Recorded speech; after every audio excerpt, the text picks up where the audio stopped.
Ay, salamat. Tapos na tayo magkape. Umpisa na natin bakbakan ngayon.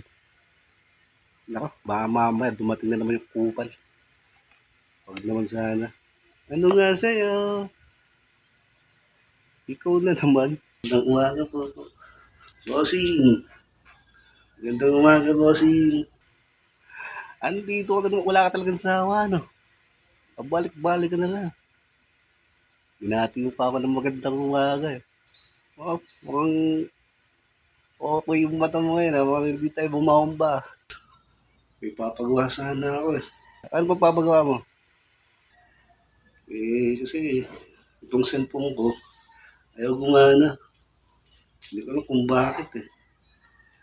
Itong cellphone na to, matagal na sa akin to.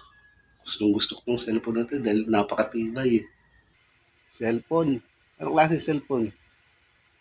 Patingin nga ako. Ito, bossing, oh. Tingnan mo, oh. Ganda niya, bossing. Sana maayos mo yan, boss. Alam mo, kayang-kaya maayusin yun, eh. Kupal ka talaga, eh, no?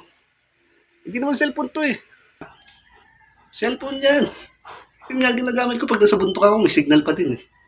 Oo. Ang lupit ng bossing. Ang layo ng signal, haba ng antena dyan, eh. Walkie-talkie to. Kupal. Cellphone. Magdadala ka lang. Wala pa yung likod. Paano ko ayusin to? Ipaano ko kaya sa'yo to? Sinasabi ko, kung dadating ka dito, minamalas mo talaga ako. Kupal ka talaga, eh, no? Palo ko sa'yo ito, eh. Sige. Aayusin ko to.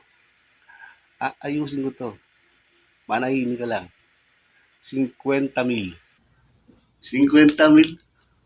Ano ka? Kupal? Huwag na. Akin na lang yung cellphone ko. Kupal ka din, eh.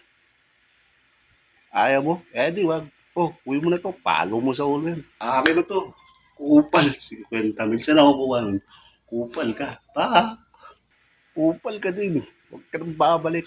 Kupal. Dala ka ng dalang gamit. Wala ka mga kwenta-kwenta. Binibwisit mo lang ako. Kupal.